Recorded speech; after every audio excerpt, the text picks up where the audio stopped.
Live from WTVO Rockford and your home team.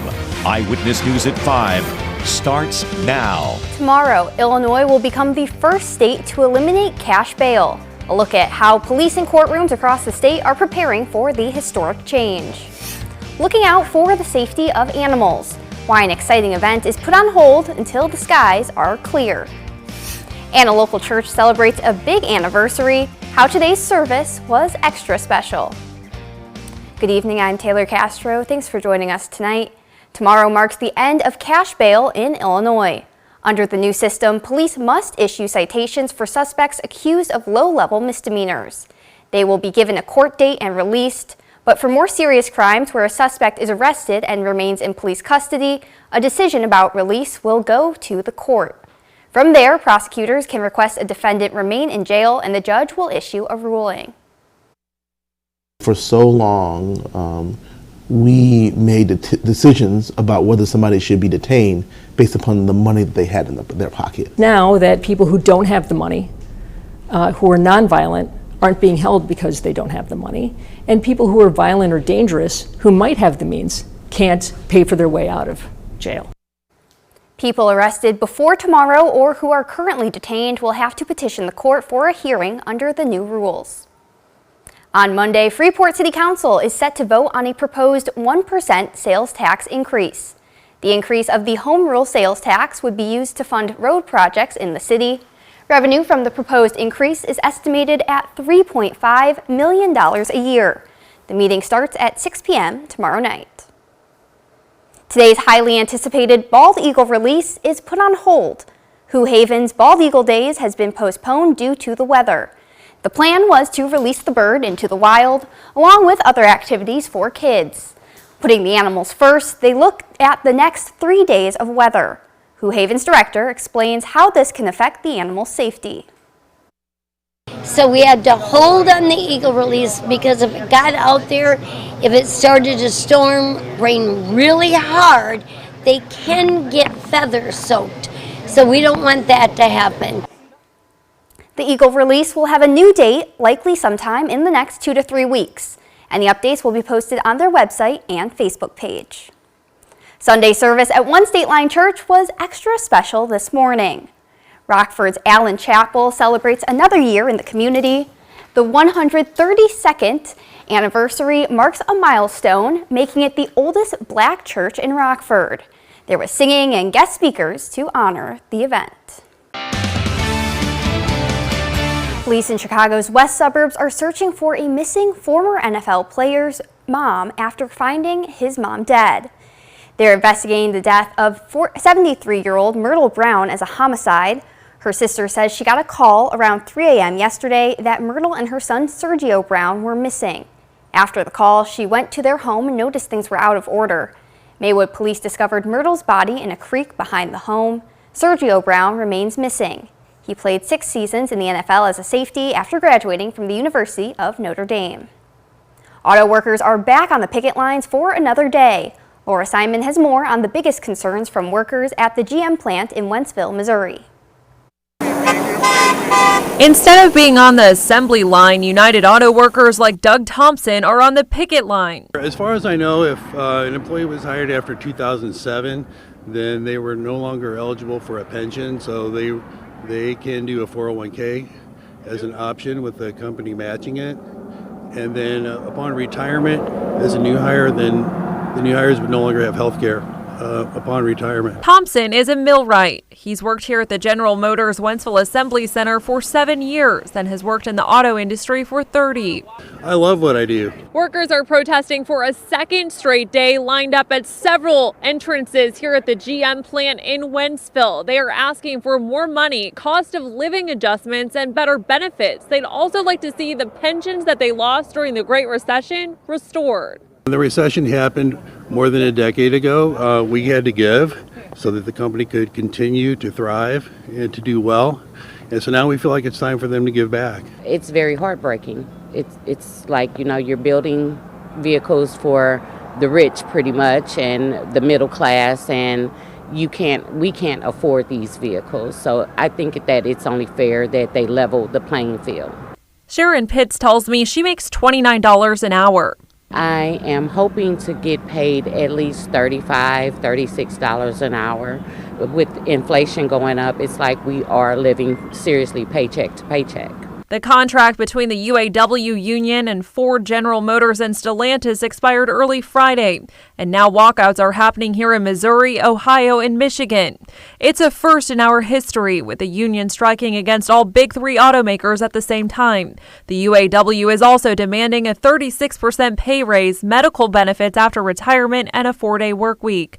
The CEOs say it's unrealistic, and this will not only impact the automakers, but it could also damage the nation's economy. No one wins. The employee doesn't win, the communities suffer. You know, at General Motors, for every one job we have, it supports 6 other jobs in the economy. We're the ones breaking our bodies down while they're sitting behind desks, and it's not fair that they're making the big bucks and we're getting by on the scraps. How long do you think this strike is going to last? I was here on the same gate in 2019. I was on strike holding the same sign. That strike lasted for about 6 weeks. Since all three are striking this time, in the UAW, I think that it could go a little bit longer. That was Laura Simon reporting. The latest offer from Stellantis includes the possibility of reviving the idled plant in Belvidere. Meanwhile, in Washington, Congress has 2 weeks to reach a deal on government funding or trigger a shutdown. Republican House Speaker Kevin McCarthy said he's making progress, but also warned his own party that a shutdown would harm the GOP. When you shut down, you give all your power to the administration.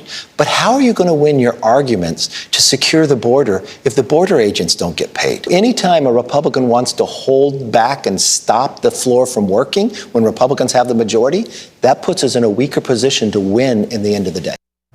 McCarthy faces opposition from GOP hardliners who are threatening to oust him if their demands for spending cuts aren't met. Right now, the Speaker doesn't have the votes to pass a bill to keep the government open past September 30th. Democrats warned about the impact a government shutdown would have on their constituents. A shutdown would furlough hundreds of thousands of government employees without pay, and a wide range of services would be disrupted. The shutdown in 2019 cost the U.S. economy about $3 billion. Atlantic storm Lee continues to weaken today, and officials are withdrawing warnings. Now being called a post-tropical cyclone, the storm pummeled New England and maritime Canada on Saturday. One person was killed in Maine when a tree limb fell on his vehicle. Power was out to tens of thousands of people, but that number is dropping today as power is being restored. The National Hurricane Center predicts Lee will disappear early this week. Now, your first warned weather forecast from Chief Meteorologist Candace King. Well, we had quite a bit of rainfall come down late yesterday evening for portions of southern Wisconsin and northern Illinois. Not everyone picked up on those 1+ rain inch totals, but it was a kind of a heavier rainfall across portions of Rock County, Walworth County, where you see the blue and even a little purple showing up. Those are rainfall totals that came in anywhere between 1 to even 3 inches. Everywhere else, about 1/10 of an inch up to 1/2 an inch of rainfall. So widely scattered heavy rain with some of those slow moving thunderstorms late yesterday evening. We still had the tail end of that coming through this morning, which kept the cloud cover around. We had some fog and even some brief heavy downpours, especially along and east of I-39 today, but we're starting to see those rain showers and the cloud cover begin to move out, which will pave the way for a mostly clear sky as we go through this evening. There may still be a sprinkle or two to the east, but as drier air eventually begins to work in, that'll help clear out our sky as high pressure works in from the west and northwest. That clearing sky, however, tonight going to allow our temperatures to drop again back into the 40s, and we'll likely see some fog develop once again. With the return of late day sunshine, temperatures were able to make it back into the upper 60s and low 70s, still a little bit below where we should be, but an improvement from where we started off at this morning, and it actually has turned out to be a pretty decent late Saturday afternoon and late Sunday afternoon and evening. 71 our temperature in Rockford, Freeport, 72 in Janesville, still at 68 in Poplar Grove. As we hang on to some of the cloud cover there to the southeast, temperature at 66 in Rochelle and 65 right now in DeKalb. Our weather watcher Terry in Genoa also has 65 degrees, had just over 3/10 of an inch of rainfall, northwesterly wind at 4 miles per hour. We go out a little further to the northwest, Mike and Forston, 71. No rain today and has a partly cloudy sky out there. Expect those skies to continue to clear, which will bring our temperature tonight down around 49. Areas of fog will be lightly overnight with that light northeasterly wind, and some of that could be locally dense. I don't expect widespread dense fog, but more ground fog that won't last long after the sun comes up. But you're out early tomorrow morning.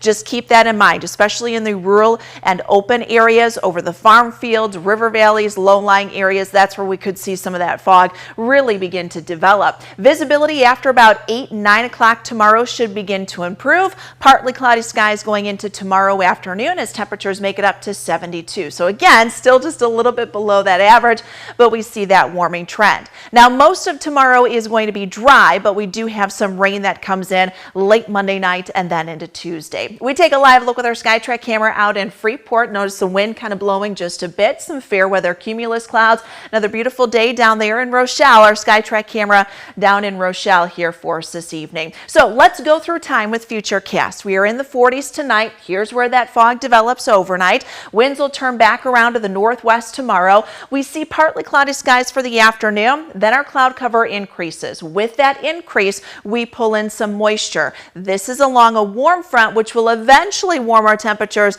by the middle to end of the week. But we've got another round of some showers and a few thunderstorms to contend with late Monday night going into Tuesday. I think Tuesday, the first half of the day, is going to start off with some rain and thunderstorms, maybe slow to clear out just a little bit as we hang on to some of that cloud cover. But by Wednesday, that warm front should be lifting to the north of us. So with that, we'll see that temperature begin to climb. So here we go with that 7-day forecast. 72 for tomorrow, 73 on Tuesday. We see the 80s return Wednesday, Thursday, Friday. Next chance for rain then again may come once we get into next Saturday and Sunday.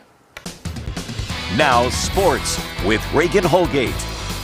It was a new week for the Bears in Tampa. That means a clean slate, right? But you can't ignore how much the offense struggled last week against the Packers. There are some skeptics out there asking if Justin Fields really is the guy, and rightfully so. So would he silence the haters today? Let's see. Well, after watching the Bears' first drive, you would think yes. Fields with a 31-yard pass to DJ Moore here. Moore had 64 receiving yards on this one drive. And then a few plays later, Fields, he's going to keep it himself, makes the 1-yard rushing touchdown to put the Bears up 7-3, but Chicago trailed 13-10 at the half. Let's go to the third quarter now. On 3rd and 14, Baker Mayfield delivers a 32-yard strike to Mike Evans for the Bucs touchdown, and they take a 20-10 lead. 6 minutes left in the game. The Bears with a rare sense of urgency. Fields threads the needle to Chase Claypool for a score, his first in a Bears uni. That cut the deficit to 3. The Bears defense gave up over 400 yards but forced a punt to give the offense another chance. But Shaq Barrett picks off Fields for the pick 6, one of 2 interceptions on the day for QB1. A fitting finish, really. 27-17 the final, and the Bears drop to 0-2. Yeah, I mean, I think we have a long way to go. But, I just think, if we keep working, we'll get there. And, I think everybody has to keep that mindset. I think in this position, 0-2, you can, do 1 or 2 things, and that's either lay down and, just kind of, throw in the towel and just, say whatever. But I don't think anybody on the team's like that. And it's, my job. It's the coach's job to, keep everybody going. We definitely have a lot to fix. Definitely have a lot to get better at. So that's what we're going to do, just take it day by day. Now the Packers were down in Atlanta on this Sunday. Another opportunity for us to see where things are at with Jordan Love and his very young team. We'll pick things up in the second half. Packers lead by 1. Love hits Dontavian Wicks across the middle. He sheds a defender and takes it 32 yards to the house. 17-9 Packers lead. End of the third now. Love drops back. He's got Jaden Reed wide open and into the end zone. Reed's second touchdown of the day, and it's 24-12 Green Bay. 2 minutes left in the game for the Falcons, down 2. Bijan Robinson takes the handoff and finds a hole for the first down to keep things alive. That sets up Younghoe Koo for a 25-yard field goal for the game winner. The Falcons finish the game on a 13-0 run to edge past the Packers 25-24. The Lions were trying to go 2-0 for the first time in 6 years, and what a game this turned out to be. Seattle walks it off in overtime to win 37-31. All 3 NFC North teams taking an L today, and you have to think the Vikings appreciate that one. The margin for error in the NL wildcard race is razor thin right now, and the Cubs' playoff hopes took another gut punch last night with a walk-off loss to the Diamondbacks in 13 innings. The Cubs have lost 7 of their last 9, now only a half a game ahead of Arizona and Cincinnati for the second of 3 wildcard spots. Time is quickly becoming the Cubs' enemy. They only have 13 games left to turn their postseason aspirations into reality. That starts tonight with a final game against the D-backs at 6 p.m. The White Sox finish things off with the Twins today, and they lose it 4-0. Mid-September and the 80s are still in the forecast. Yeah, you know, fall officially begins next weekend, or this upcoming weekend on Saturday, and it'll feel a little, well, I mean, we're, you know, taking the last week of summer and kind of feeling like it. Not a big climb in temperatures, but we're back close to 80, so a nice little warm up following some cooler days that we've had. So it'll be nice, and we'll dry things out too. We're starting to see our skies begin to dry out just a bit on the first Warn interactive radar brought to us by Rockford Auto Glass and More. We'll also see the skies begin to clear out, and so that could lead to some fog going into tomorrow morning. Could be some locally dense fog, so just kind of keep an eye out for that if you're up early tomorrow and heading out, especially in the open and rural locations. 72 for tomorrow afternoon. There will be a return to some cloud cover and then some rainfall going into Tuesday. Temperatures in the low 70s, but we'll climb Wednesday, Thursday, Friday. Next chance for rain by next weekend. Thanks, Candace, and thank you for joining us. We'll see you at 10.